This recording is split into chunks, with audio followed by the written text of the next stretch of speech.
Peace and security in Zimbabwe during the elections. Hello and welcome to another episode of Tuesday Talk, the only show on a Tuesday morning that brings you up close and personal with your parliamentarians.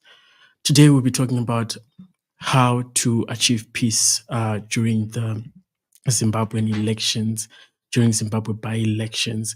And today, to help me discuss and digest this topic, I have Honorable Mambi Piri. Welcome to the show, Honorable. Thank you very much, Taku, for inviting me and having me here.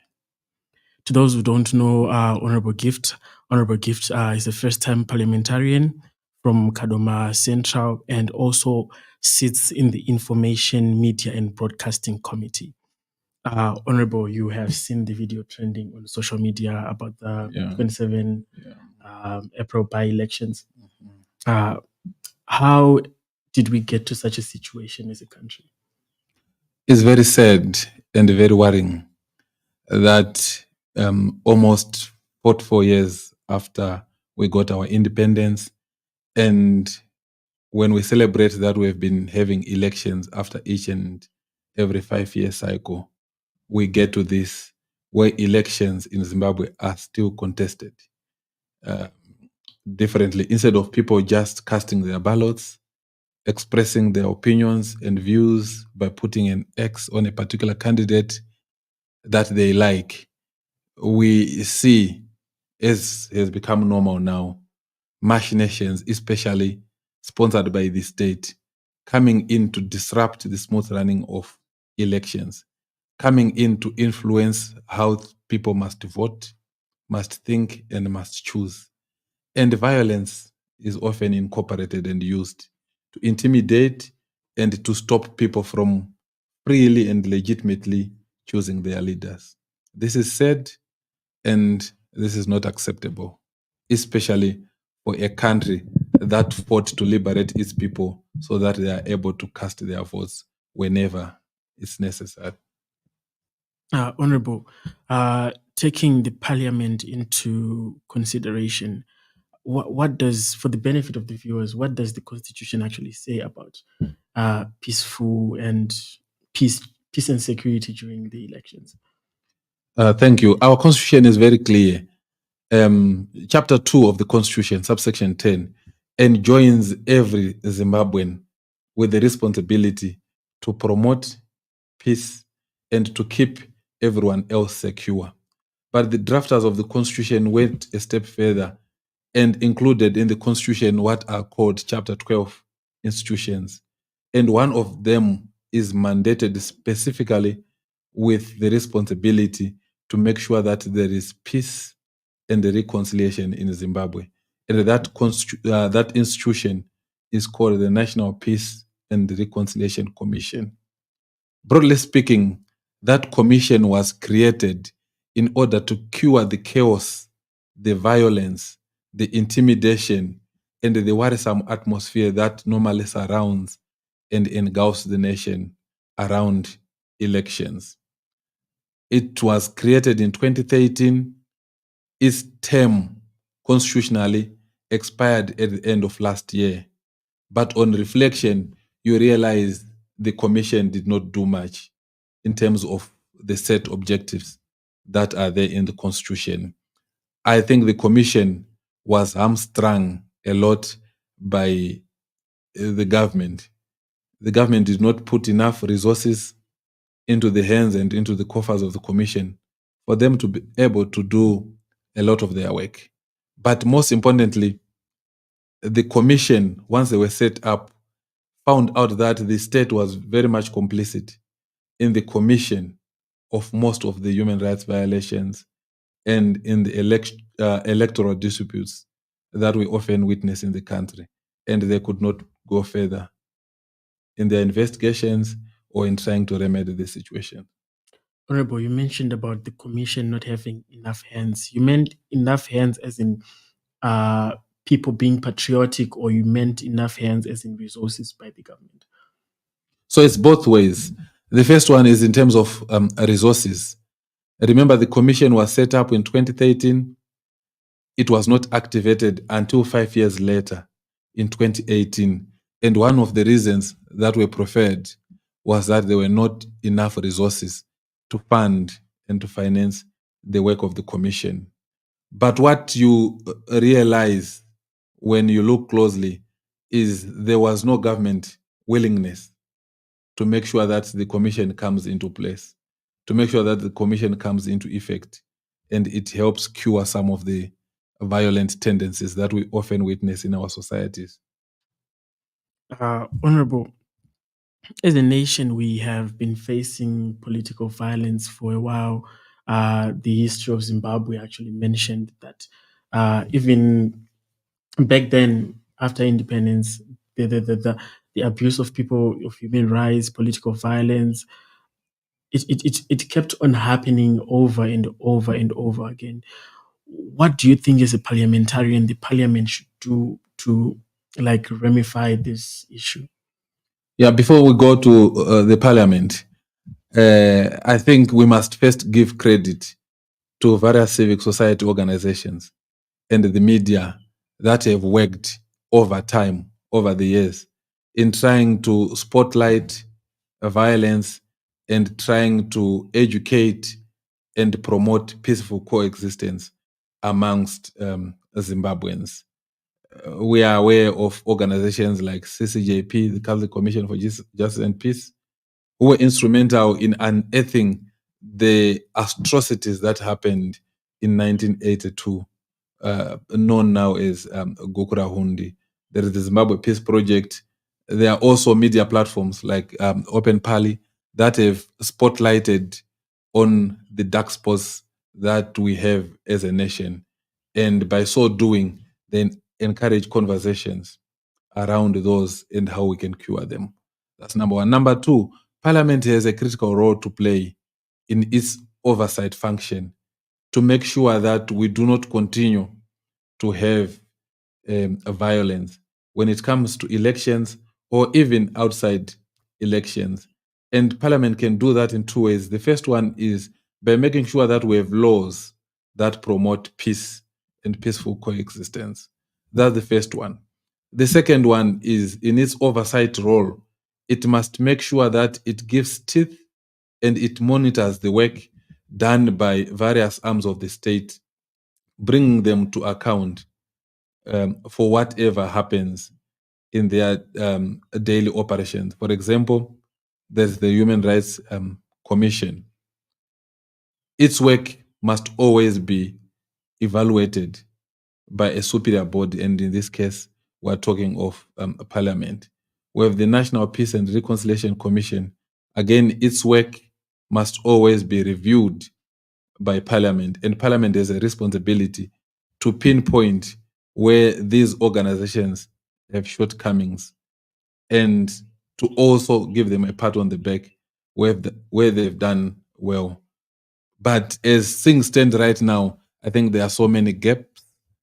There is a lot that has to be done in terms of the duties and responsibilities of the said commissions with regards to promoting peace, justice, and peaceful coexistence amongst Zimbabweans. Let's go back to your constituency, Honorable.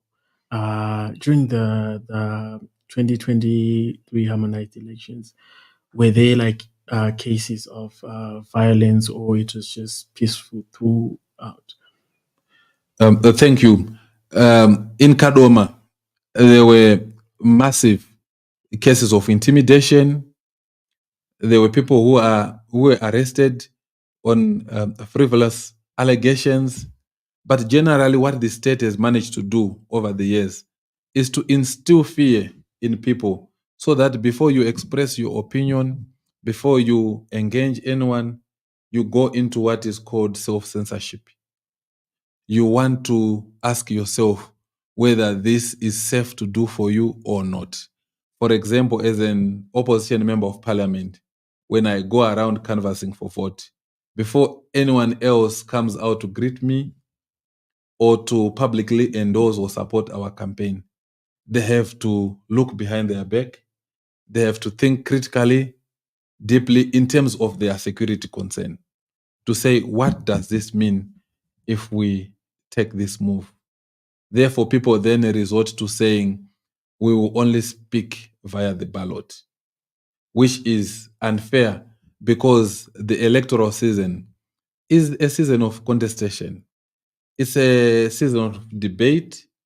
It's a season of discussions, and people must be able to trade the positives and the negatives that they see within or amongst the candidates. That's point number one. Point number two, there were deliberate and very visible signs that the election that we had in 2023 was not free in terms of human participation because the ruling party, aided by the state, would go around the community, making threats to people that if they sell out during the election, there will be consequences, which I think was unfortunate. And there were also beatings amongst opposition supporters. There were some were locked up on frivolous allegations of defacing campaign posters of our opponent. Although ultimately the courts freed them because there was no evidence, tangible evidence actually. But we cry for the time lost and the amount of intimidation that was then instilled in those people. To those who just tuned in, my name is Takudzwa, and we are talking about peace and security in terms of Zimbabwean elections. Joining me in this segment is Honorable Gift Mabipiri, Kadoma Central legislator. What have you done to ensure that peace and security strives in your constituency? Maybe voter education, things like that. What have you done in your constituency? Thank you. So, at a local level, we've tried to break the barriers of polarization by making sure that we engage with each and every stakeholder, no matter their political background. Soon after election, I was able to move into what are traditionally known as ZANU-PF or ruling party strongholds amongst the stakeholders, be they in business or within the political administration of the city, to have decent and basic conversations. And on that basis, I think we made good scores. But the situation is not very, very good because what causes instability and violence oftentimes in our community is inequality. The rate of inequality that exists in Zimbabwe is very, very huge.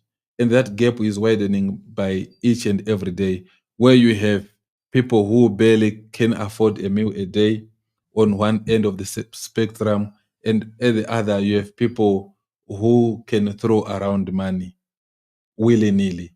That's a source of conflict that we see in Kadoma.